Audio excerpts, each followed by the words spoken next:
presenter mode. Okay, can everybody see that? Yep, you're looking good there. All right. So a few things I'm going to cover in the next few minutes are how we're handling COVID. So it's ever changing, of course, and gets more interesting with every day. As you know, if any of you have been following what's happening with the various meetings with CDC and Cal OSHA, it's been interesting. How we're handling repopulating at the lab, and what we're doing for what we're calling future of work. So that's how we're handling the different modes of how people will work at the lab in the future. And then an update on fire season prep. And I know Todd's on here as well. So Todd, I'll try and do justice to your program. And of course, please feel free to chime in. But without further ado, so these are some statistics that we follow at the laboratory and that help guide decisions that we make about how we populate the lab during COVID. And so, you know, as all of you, I'm sure, are aware that the case rates in Alameda County are declining and continue to decline. They've declined rapidly over the last several months.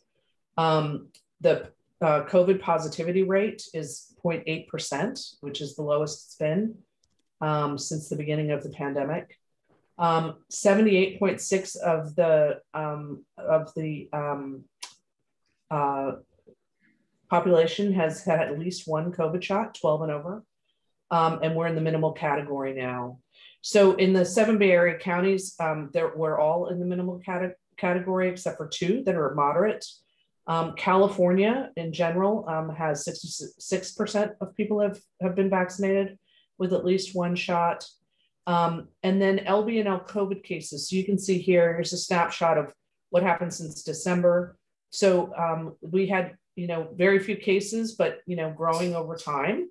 And then we had in November, when, you know, when we started to have a real surge in the area, that's when our case rate started to go up. We've had 52 cases so far reported on site. The last case, we haven't had any new cases since May. And we have not had, so far, we have not had any on-site transmission. So they've all been community transmission up to this point. We're starting to work with our population to have them upload their vaccination status into a central repository that's managed by our health services group. And right now we have about 58% of our population has done that. We think that once we make this an easier, we're on more of a push to do that. We think once we make this an easier prospect for people to do that, what we'll probably see is, you know, somewhere in the 70 to 75% vaccination rate for laboratory employees. Anecdotally, we did find out from Kaiser that of our members from the lab at Kaiser, it's 72% of our employees have actually been vaccinated. So this just gives you a snapshot of what we've done over time for population of the laboratory. So, you know, back in March, we had the severe shutdown, right? It was just 250 people, and those were all people that were needed to really keep the lights on and make sure that the lab was safe. And we started to increase those numbers in May. We got in June, we were able to really bring quite a few more people on, and we ramped up slowly over time until November. And then the COVID cases started to surge. So we decreased it back down to 1,200 people from 1,750 was our maximum at that point. Now we're at about 1,550, and we're planning on continuing to increase the population at the lab as safety allows.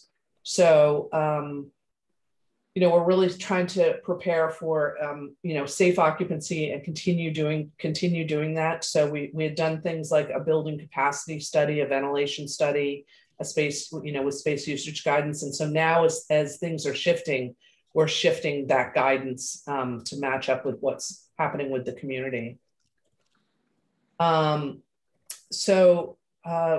What we've been doing for, you know, operations planning is, you know, really trying to maintain as much as we can our mission critical research.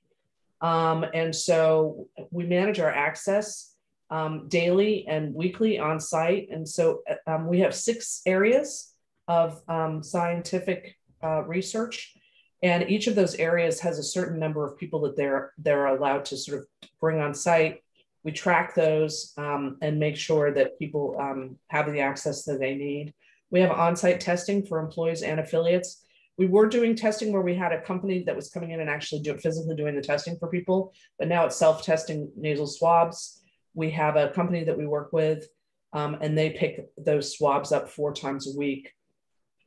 We were giving vaccinations when vaccinations were hard to come by, and we ended up being able to vaccinate about 700 of our employees. But now it's much more widespread. You can go to your local CVS and get your vaccination quickly. We have continual communications with our employees and our laboratory community. We have a comprehensive COVID lbl.gov website where people can go and they can see, what do I need to know before I can come on site? How do I get permission?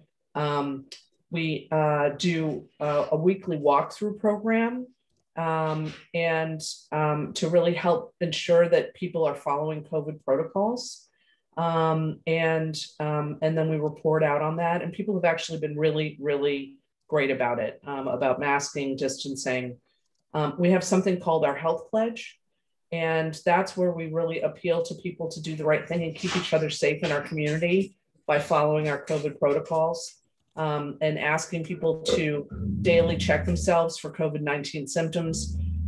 Before you come onto the lab, you do a COVID check. I'm sorry, my dog was hearing something outside. You do a COVID check to attest that you don't have any of the symptoms and that you've been feeling okay before you come on site, and you do that once a week. And then we talked about that we've had 52 community spread cases reported at the lab and 0 on-site transmissions, and we hope to keep that going. So now thinking about future of work. So I'm sure many of you have been reading what's happening in the press.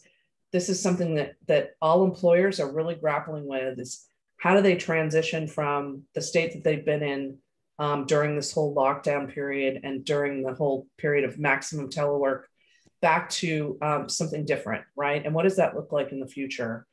And so, we hired a company called Mercer to come in and help us to really sort of evaluate what would it look like for our community, what might work best, and help us with this.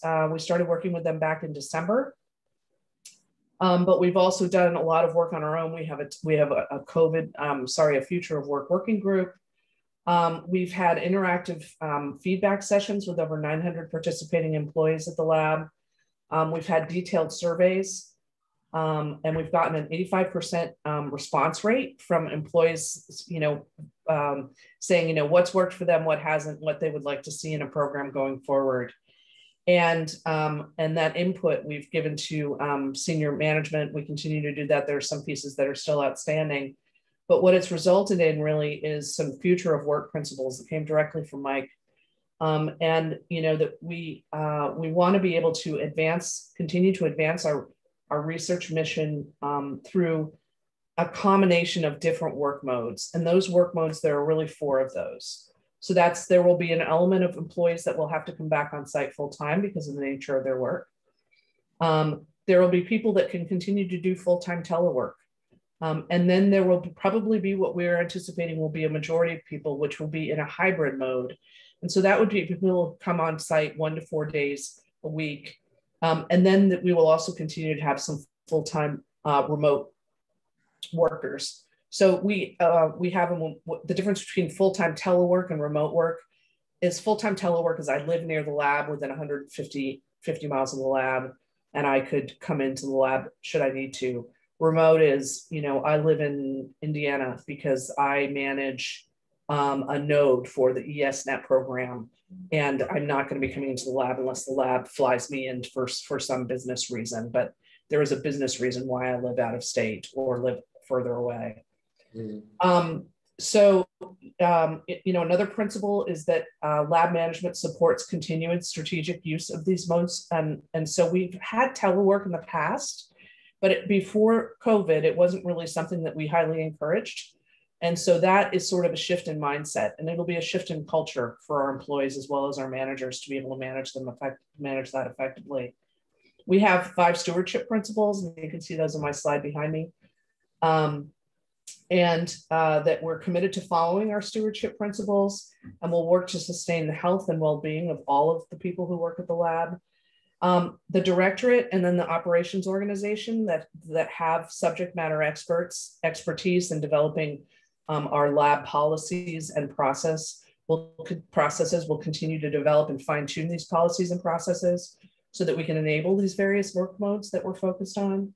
And then the areas, their division directors and their deputy directors will manage the detailed work schedules for their divisions going forward. And then, we know that this isn't going to be, we're not going to be able to say, okay, one day we just turn on the spigot, and from that day forward, you have 45% of your people doing hybrid, and sort of have it mapped out that way. We know that this is going to be a grand experiment. And we know that people are going to get into working in these different modes, try them, and need to shift. And so, one of these principles is really that we're going to manage the change as best we can, that we're going to be open to change, but that a driver is to serve the future interests of the research mission and our people as well.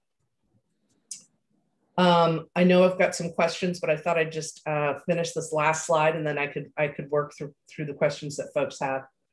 So the fire season preparations, these photos that you can see, I know you've heard a lot about this and heard about this from Todd in previous meetings. We've continued to do active tree removal at the laboratory. You can see some of these pictures here. I don't know if you can see my cursor, but we've taken down a lot of trees at the laboratory over the past year, and really reduced the fuel, particularly the eucalyptus trees. We do a lot of vegetation management. I know many of you are aware of that break, the fire break along the sides of Centennial, that substantial fire break, but also just on site reducing potential fire spread to and from Berkeley Lab. We're committed to that. Regional issue focus and partnerships are something that we're focused on, as well as having annual fuels reduction every year. So we've got the goats on site. They just arrived last week, and they'll be there. We'll be having them for about 4.5 weeks, and they'll come and do our annual vegetation management. Additionally, Todd has headed up an effort to put in another grant for CAL FIRE, which he's been successful in the past at doing that for having trees removed. It's a $2.9 million grant. And if we're successful in getting that grant, that would enable us to take out 1,000 to 2,000 eucalyptus trees on our site and help replant with native oaks. So we'll find out about that, I believe, in the July timeframe, end of July, whether or not we're successful in getting that grant, but we've been successful in the past. So I'm optimistic. And I think Todd is too. And then, we're really focused on new building construction using non-combustible concrete and steel, ensuring that we have fire sprinkler protection, that we have the right roofs to help protect our buildings. We have fire protection water supplies in the form of water towers on site. And our roads and buildings really do serve as active fire breaks should we have them. And then, of course, we talked about the comprehensive vegetation management plan. Todd, is there anything else you wanted to say about this, about the fire plan? Yeah, could you, on the photos that Ellen showed, that a lot of the tree work we actually just completed on Friday. We pulled out over 40 eucalyptus trees that were right under PG&E lines, and also gave us a really good experimental way to do a massive tree removal efficiently and effectively. We commissioned a study to walk and do a perimeter survey, figuring out, where our exposures are, how the surrounding landscaping exposes the lab, and conversely, how the lab is exposing areas, surrounding it. And combined with that, testing on the grant application, I wanted to thank the community, and working with Jennifer Tang, we got letters of support from the nearby community groups. And also, I believe they reached out to state senator when we're in her region. I apologize. Senator Weingraf, I believe. Senator Nancy Skinner and Assemblymember Buffy Wicks. Yeah, and so hopefully those will help. And so we'll find out in July, and it's $2.925 million. And so I think we can get about 1,800 trees. It'll be a 2.5 year project. So I'm just going to apologize now when we win for all of the loud tree churning noises. So it'll be a good noise to have, I promise. Yeah, very good. Thank you, Ellen, and thank you, Todd, for those comments and for the presentation. I think we might have answered the question Jennifer asked about the actual population of lab employees, but Ellen, did you want to give any updated figures on that? Yeah, so we have about 3,800 people at the lab, employees. Okay, and any further comment or question, Jennifer? I see you're asking about getting a hold of the mulched trees for our gardens in the city of Berkeley. Maybe there's some issues with transporting biological matter offsite. Okay. And we some of the areas possibly, and we can look into that when we win the grab. Okay. Excellent. Any other questions or comments for Ellen and Todd? Diz?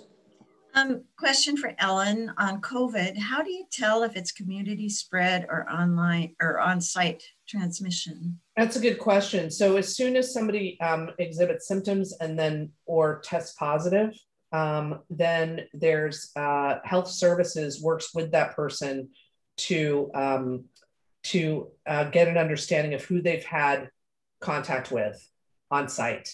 And so they sort of do an investigation for every single case.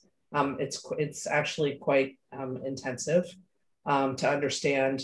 And often what will happen is somebody will call in and say, I've been diagnosed with COVID. Last time I was at the lab was 2 days ago. These are the people that I came into contact with for what kinds of periods of time. And then they work through, okay, and then who did you work with and who did you work with, right? To do those kinds of investigations. So it usually takes several days to really understand whether or not something might have been transmitted at the laboratory. And then as soon as we realize that people could have been exposed, we ask them to quarantine until they have been able to be tested.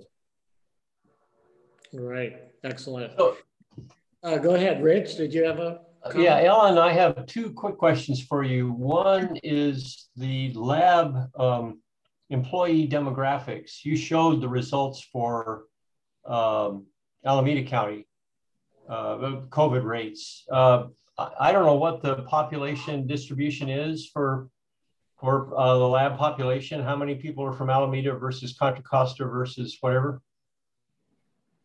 Yes, I don't have that information off the top of my head, but I can tell, but I could get it and tell you there is a very large, like something like over 50% of the lab community lives within 5 miles of the lab. It's really quite high, but we could get the distribution for you. Well, no, the only reason I raised it was just simply that I know the COVID rates are higher in Contra Costa County.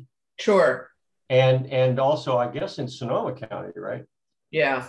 And so to the extent to which some of the lab employees live in those counties, then their potential exposure risks are going to be different than for folks that live in Alameda County. Yeah, you're right. That's a good point. So one other quick question. So I guess the rules change tomorrow, right? With regards to some of this. Right. In California. Yeah. And I'm not sure I even know what all changes.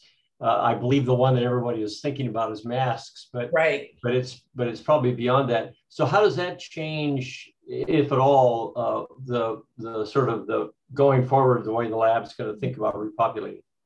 Yeah. So workplaces, and actually Julia just put this in here, but workplaces have different guidelines from what happens in the public, and they have different requirements. Okay. We follow Cal OSHA, so it's a lot more conservative. And actually, as soon as I'm done with this meeting, I'm going to be sending out an email to the lab population that's been drafted that that says, you know, we are not changing our current COVID protocols, but we are actively working on how to reduce those. One of the things that's a little tricky for us, so, you know, we have to factor in a lot of things, right? We have to factor in what's happening with the county, with the city of Berkeley, with the state, with Cal OSHA, but we also have to get permission from Office of Science.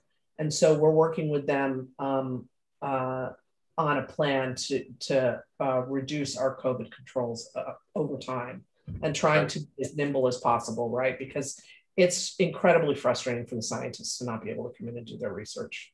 We get that. Yeah, yeah. Okay. Very good. Thanks. Thank you, Ellen. Sure. Were there any other quick questions? Because otherwise, in the interest of time, we'll go on to our next presentation.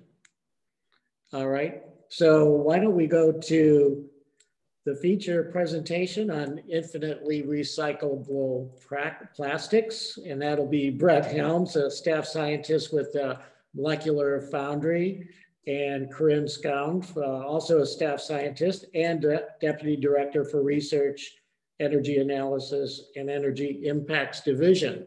So we will turn this over to Brett and Corinne. So take it away, please. Thanks very much. Happy to be here and chat a little bit about some of the exciting work we've been doing to hopefully make some impact on the plastics problem. And in particular, we love to connect the plastics problem with emerging interests in the circular economy, where we design out waste from manufacturing, provide mechanisms to renew resources in the environment, and utilize our resources over and over and over again as long as we can. So I'm going to show you how far we're getting, and then I'm going to turn it over to Corinne after that. Okay. About a couple of years ago now, some colleagues of mine took, you know, their very expensive, very fancy submarine down to the greatest depths of the oceans, the Mariana Trench. And surprise, surprise, plastics got there first. And so the entire floor of the deepest part of our oceans completely littered with trash, primarily plastics. A slightly different expedition went to the Arctic not long thereafter, took very complicated scientific equipment with them, mason jars, collected snow in the Arctic and melted it. And when they analyzed it, what they found were microplastics. So microplastics form from ocean plastics through UV degradation, maybe some biotic degradation if microbes eat little bits of it and it causes it to crack up into little pieces. And if the wind sort of picks it up from the ocean, it now gets into the atmosphere, freezes like, or not freezes, but condenses like you do in rain, and then ultimately becomes snow. And now we have a carbon cycle for plastic waste that goes from, you know, fossil resources to plastics we all use, to these sort of ways that they are leaking into their environment, degrading and then spreading themselves around the globe. And we are just now realizing, I think, what the consequences of that are. So I think there's, even in advance of a full epidemiological study on the impacts of plastic waste in various environments, we already are seeing its effects on global ecosystems that really sets this urgent tone for getting to a point where we are managing our waste such that there is zero discharge of plastics in the ocean. So shut off this sort of, you know, carbon cycle of plastic waste getting everywhere.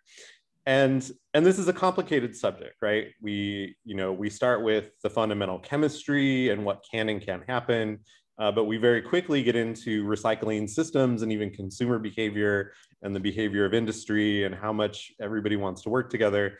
So it's a very complicated problem. That's a great problem to work on at the lab because, you know, not only do we have really talented people here at the lab working on those problems, but we also have really well-established relationships with the community whether it's recycling facilities or whether it's industry, and that puts us at a position where we can manage some of these relationships and their evolution towards more successful change for our communities. And so to that end, what I'm really going to focus on today is advancing the chemistry of plastics beyond the state of the art. And so if you think about what happens now, right, we take and crude oil and do hydrocarbon processing so that we produce what are the fundamental building blocks of polymers. So these are called monomers. Once you produce those polymers or produce those monomers through hydrocarbon processing, you can make plastics. But plastics are typically not colored. They don't, they don't look like anything. And so you have to compound them with all of the things that give a brand identity or make you as a customer really excited to purchase it, right? It looks good, it has the right texture you want, and that's compounding. And so all of these steps, introduce complexity into the plastic that actually make it harder to recycle. The more heterogeneous it becomes, the more difficult it is to, reuse over and over again without just taking everything and just mixing it all together, right? So what we're trying to do here at the lab is sort of go beyond that kind of like, crayon story where we melt it and all the colors mix and you just get dull grays out of it at the end, right? That's what happens with polymers. So if you want to get away from that, what you really need to go is from, polymers back to their original building blocks. And there's a few ways to do it, and I'm going to show you one today. So in doing that, what we get to do is we get to clean it up in a way that gets rid of all those additives. And if you do it right, you can address the efficiency of the process. And efficiency can come in a number of metrics. So how much of the material mass in goes to mass out of usable material. Currently, the way that we recycle plastics, even if it's by taking this back to monomer, it's very poorly efficient.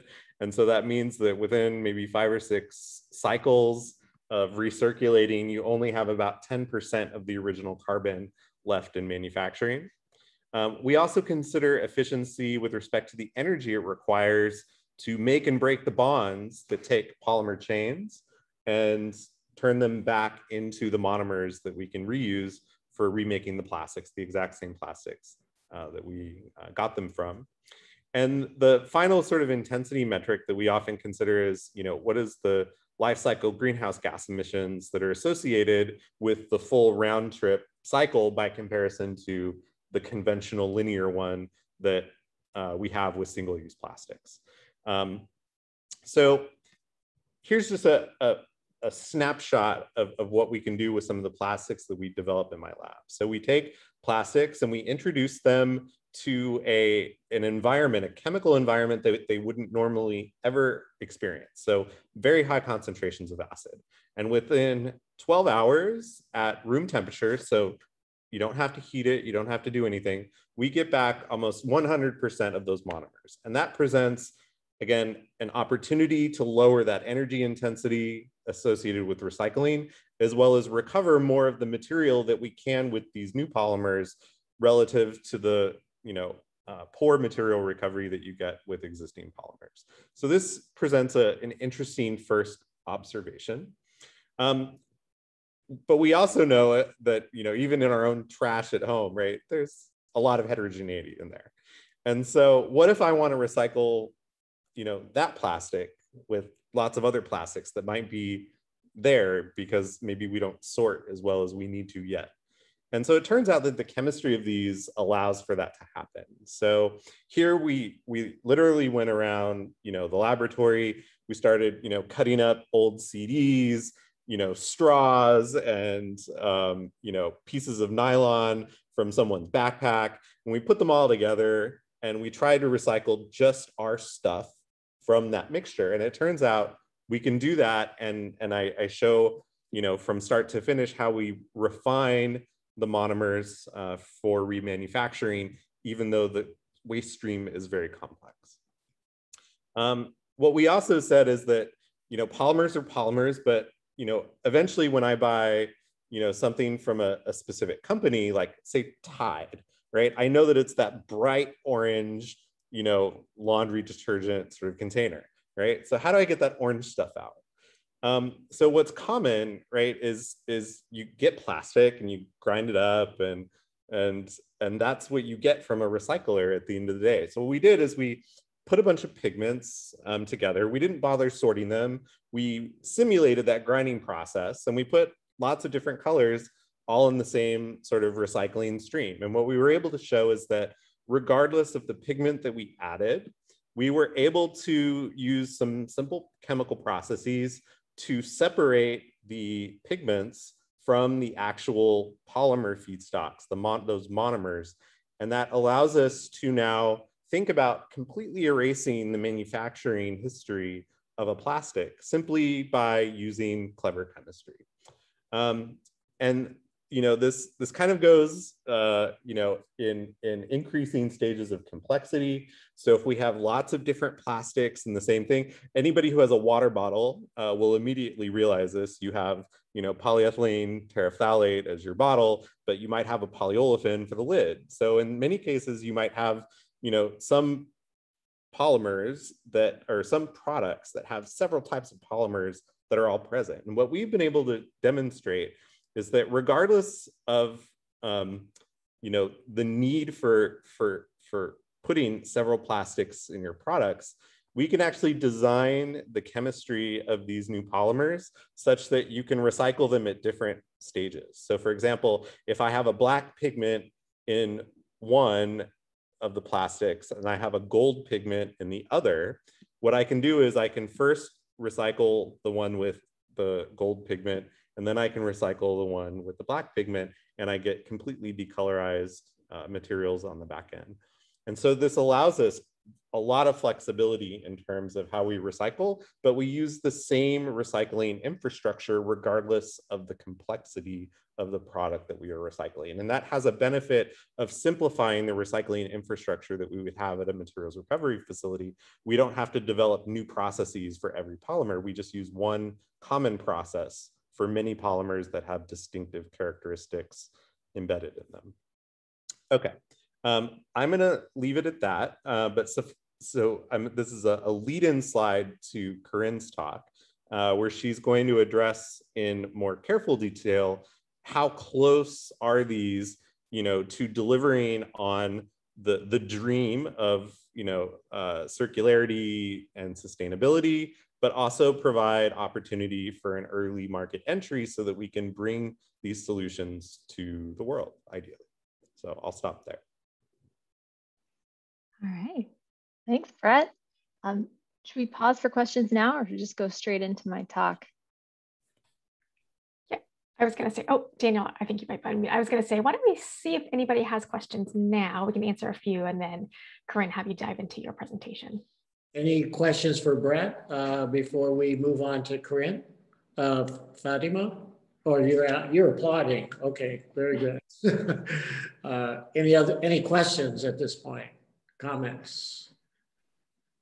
Okay, not seeing any at this point. So why don't we go on, Corinne? That may stimulate further conversation.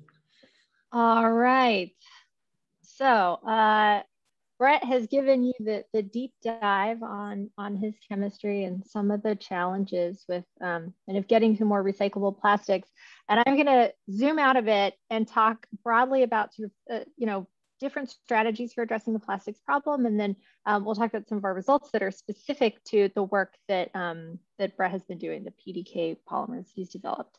So I do something called techno-economic analysis and life cycle assessment. And so my group, we are exclusively modeling people. We don't do work in a lab, but we work a lot with researchers who are doing technology development. They are coming to the lab every day. And so what we do is take the results that they've generated and try to design sort of what would this look like at a commercial scale. And that can tell us a lot about kind of where the pinch points are in terms of the energy footprint of a new process, what we might want to do to sort of better achieve the goals that we set out to achieve, right? Make sure that we are really reducing the amount of waste that we generate, that we're reducing greenhouse gas emissions. And sometimes that can sort of point like future collaborative research in a one direction or another. And so when we look at plastics, it's really challenging because there isn't like one obvious metric that we're trying to hit. For some technologies, it's like we want to reduce greenhouse gas emissions, and we're just really, really focused on that. And it's obvious that that's kind of the metric we're looking at, usually in addition to cost. But with plastics, we know we don't want them to leak out into the environment. We also know that we don't want to design plastics that take a lot more energy or, result in a lot more emissions to produce, right? We don't want those plastics to be more carbon intensive to produce. And you can do that by either making them really easy to recycle, so that you should use them over and over again, and that virgin production doesn't happen on a really huge scale over time. But then you can also just make things that are not very energy or carbon intensive to produce sort of upfront. Sort of accumulation of landfills, depending on where you are in the world, you might be incinerating more of your plastics. And so that does result in emissions.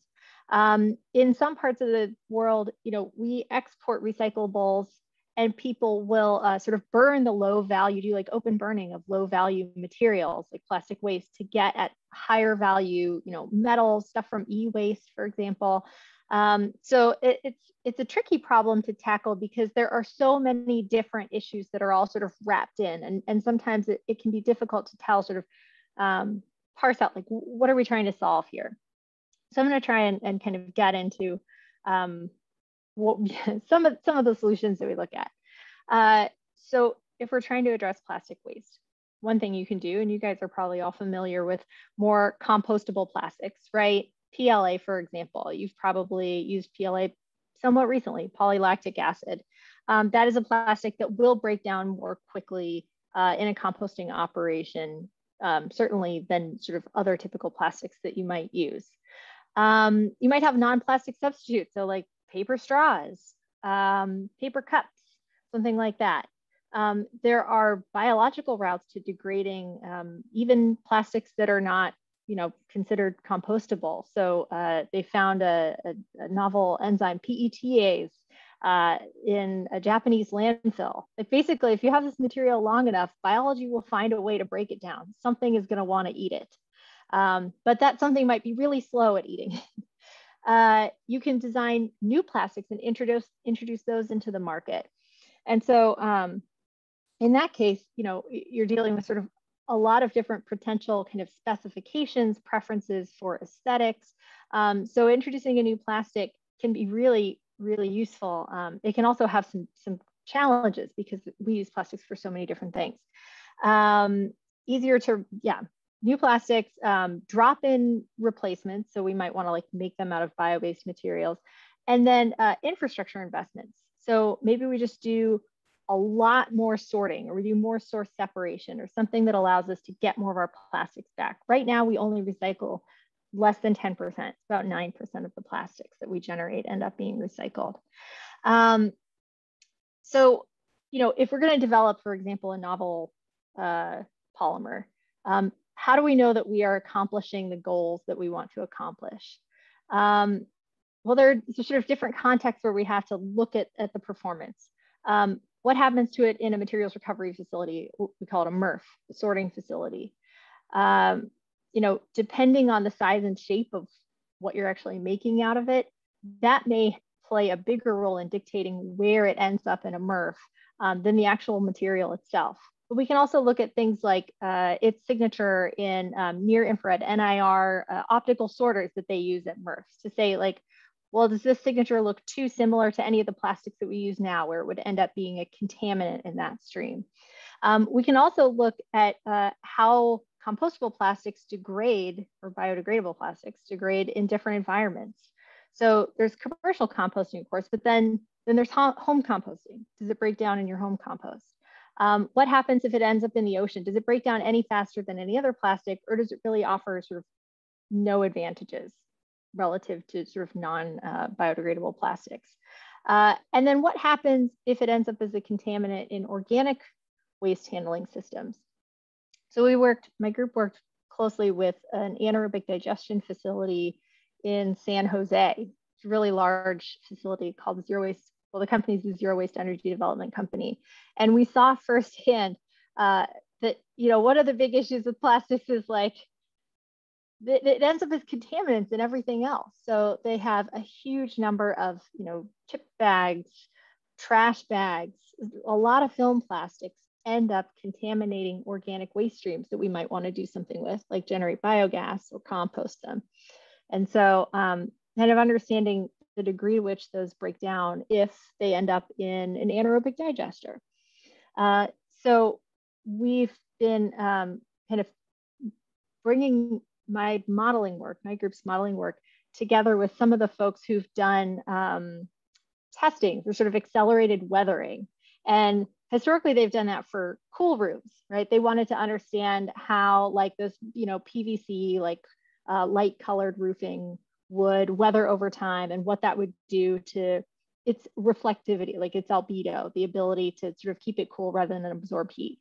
Well, we said, like, you guys have this equipment. Can we use that to start testing different kinds of plastics that are supposed to design to be more compostable to see what happens when they're out in the environment? If you subject them to UV radiation, if you subject them to thermal cycling, like, do they just break down if they're just kind of out, in the ocean or in a river or just sitting on land?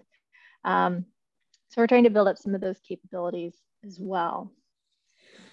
Another thing that we've learned in working with these MRFs is that you can sort of design something with the right material, but depending on the form factor, it may not end up where you want it to end up. So a classic example that we use is the Amazon mailers. So you guys have probably gotten those like blue and white mailers, and they have a little recycling symbol. Maybe you've even put them in your recycling bin. Well, if you do a test, and these happen pretty frequently, if you take a bunch of those mailers and you put them through a MRF, where they end up, because they're flat, is as contaminants in the paper recycling bales. So they result in like extra costs. The MRFs get dinged for not hitting their sort of purity requirements for the bales.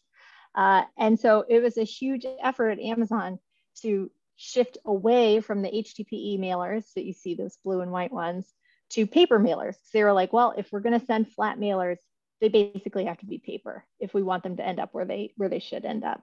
And so that's why if you've ordered something from Amazon recently, you may have seen these like brown paper mailers with the little like cellulose kind of padding inside. Those are designed to be recycled correctly, kind of based on where they're going to end up in a MRF. And basically just kind of practical information, ones and twos get regularly recycled, right? PET, HDPE, essentially everything else is most often going to a landfill. And so, I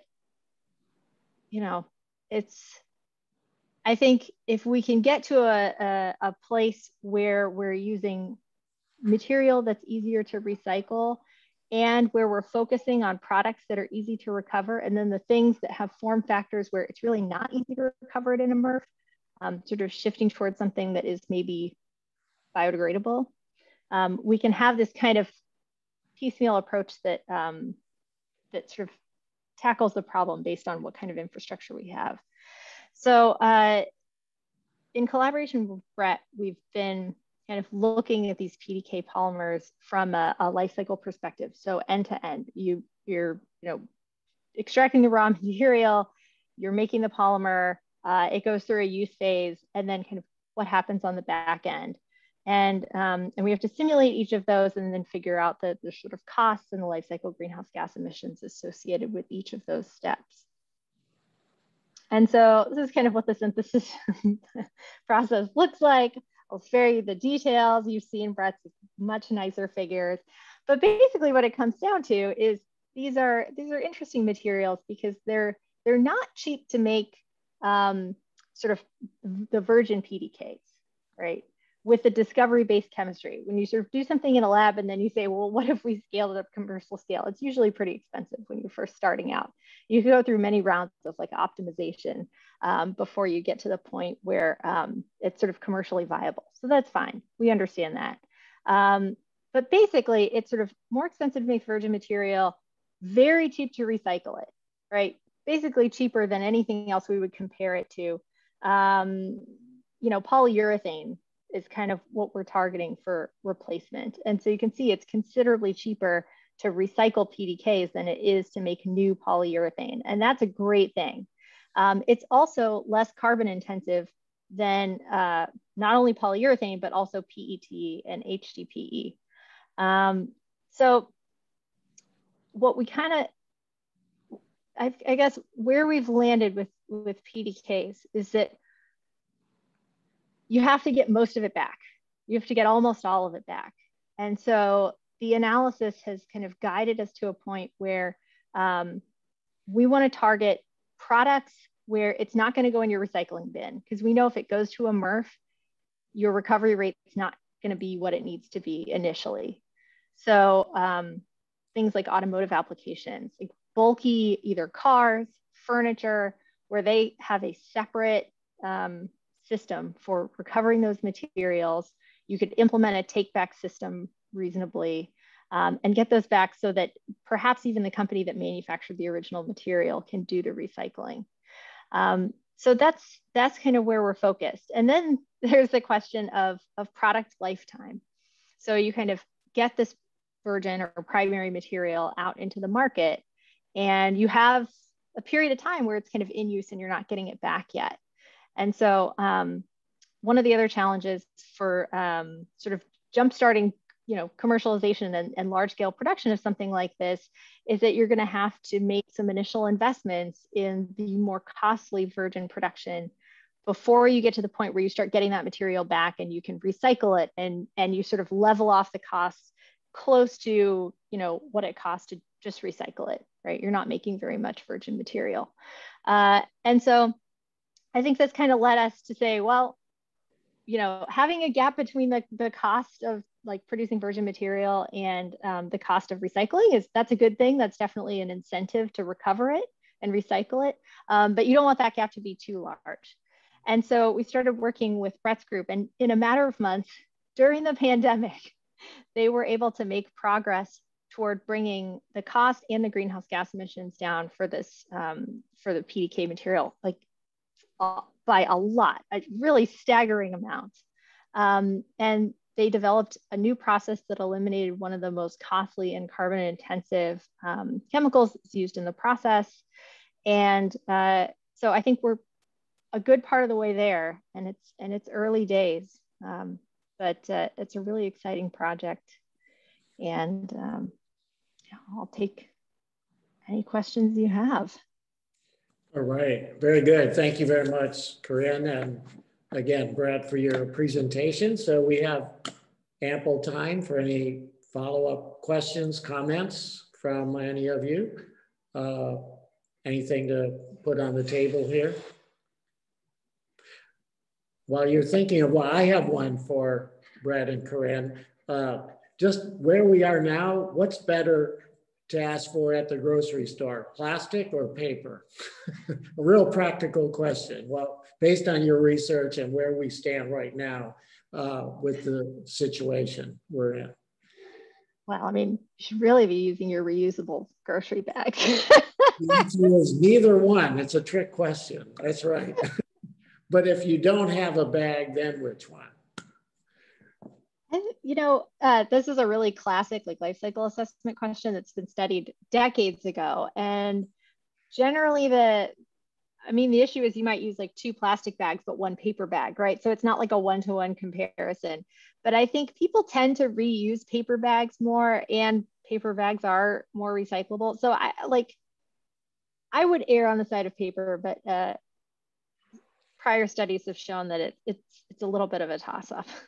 All right, good. Well, that might settle an argument I'm having with a friend over that. So, okay. Any questions or comments from the group? Okay. Just to say that I'm blown away, and I'm looking forward to the recording of this to go back and listen to it again. but you guys deserve some huge accolades. This is fabulous. Absolutely fabulous. Yay, yay. Oh, thanks. The students and postdocs that are kind of the, driving a lot of the work, they're just endlessly creative in this space. So they definitely deserve a lot of the credit as well. Well, pass it along.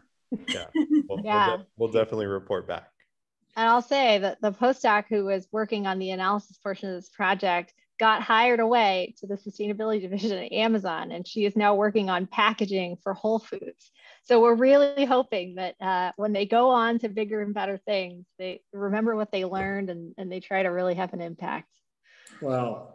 Well, with Amazon being what it is now, this colossus, that individual can make a big difference right away. That's mainlining the results right there. Yeah. Yeah.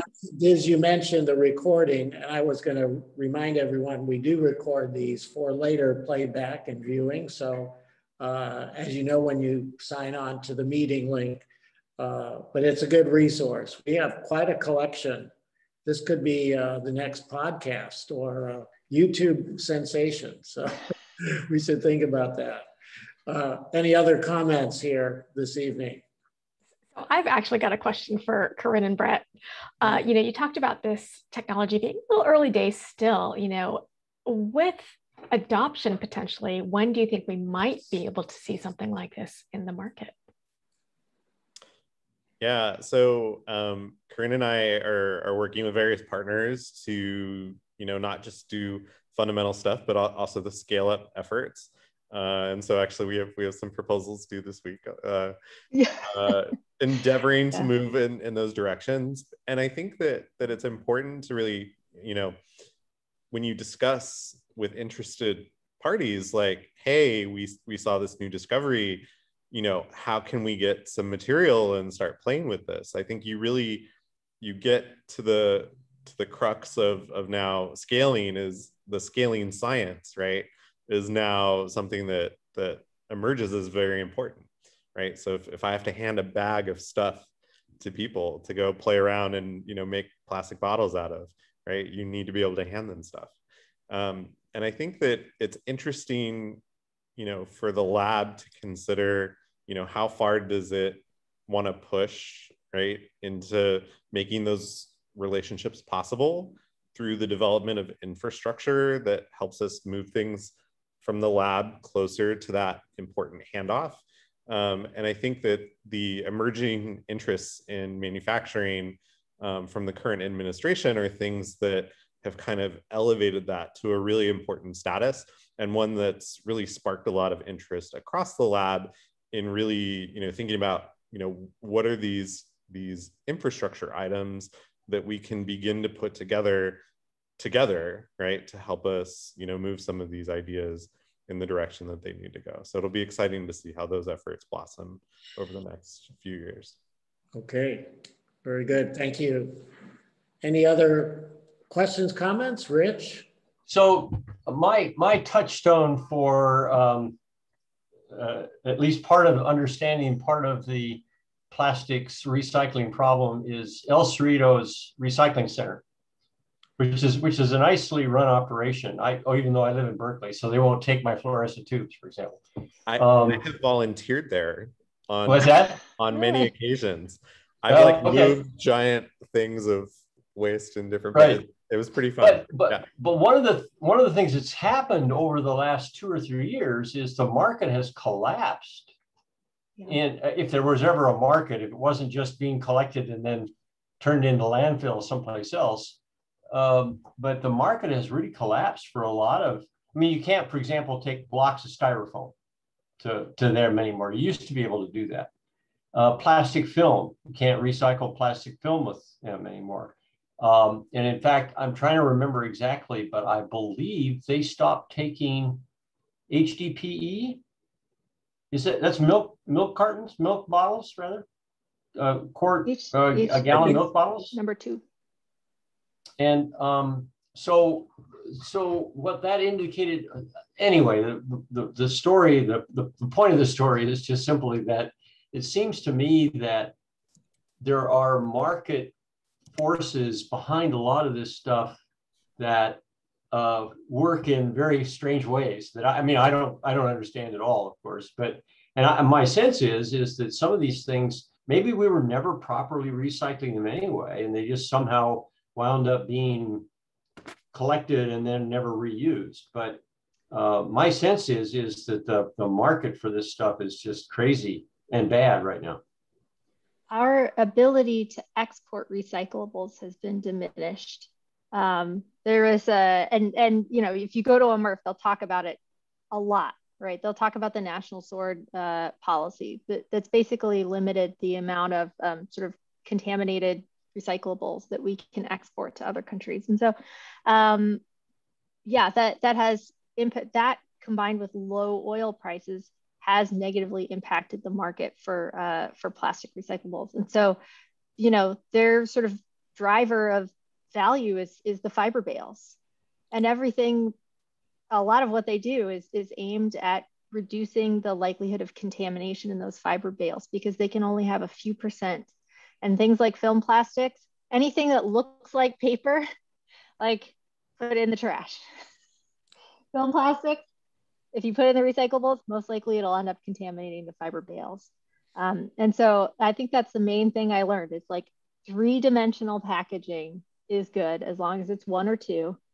And just about anything else, you're better off putting it in the trash, because it can negatively impact our ability to recycle the things that do still have value right now. We hope to change that, but yeah.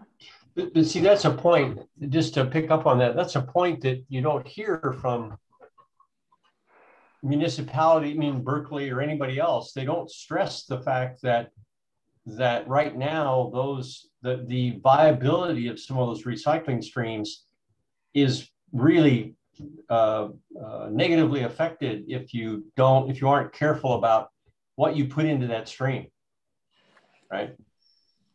Yes. Yeah. The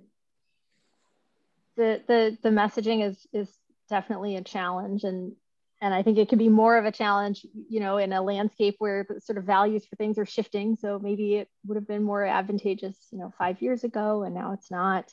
Yeah. But yeah, I agree. Okay, good discussion, good points. Any other comments or questions here? Okay, well, once again, we should thank our speakers, Brett and Corinne. So let's give them a round of applause. And for Ellen, for her earlier comments, thank you very much. I did want to mention that our next meeting is September 13th. So we're now, believe it or not, entering a summer vacation, 2021. The year's practically half over, and we will have a few months off. And as always, we do welcome your comments on possible topics, presentations, anybody who's interested in being part of the speaker series or knows of others who might be of interest to the CAG. We'd like to hear about it. Maria is one of our trusted staff persons to support the CAG. She takes notes on every meeting and is the link to all of you. So you can always email her with ideas or suggestions, and we will be in contact with you accordingly. So with that, I believe we're gonna wrap up the meeting here. I don't know if there's members of the public who are not on the CAG. We normally have a time for broader open community comments on any subject. So do we have anybody in that category? Diz? When are we going to meet in person again? Well, you would ask, because Jen had been raising that point just a little earlier. Jen, do you have a comment on that? Yeah, right now what we're thinking is holding the rest of the 2021 meetings virtually and getting together in person, hopefully, assuming it's safe, in January 2022, because I miss seeing you all in person. There you go. So 2022, January would be a meeting. So we have September, we have November, And then hopefully the January meeting would be in person. So that could be something to look forward to. And Janet will let us know if the North Berkeley Senior Center is going to be finished in time or will be otherwise at the South Berkeley Center. What's happening over there? It's been way overdue. It's lagging behind, unfortunately. Okay.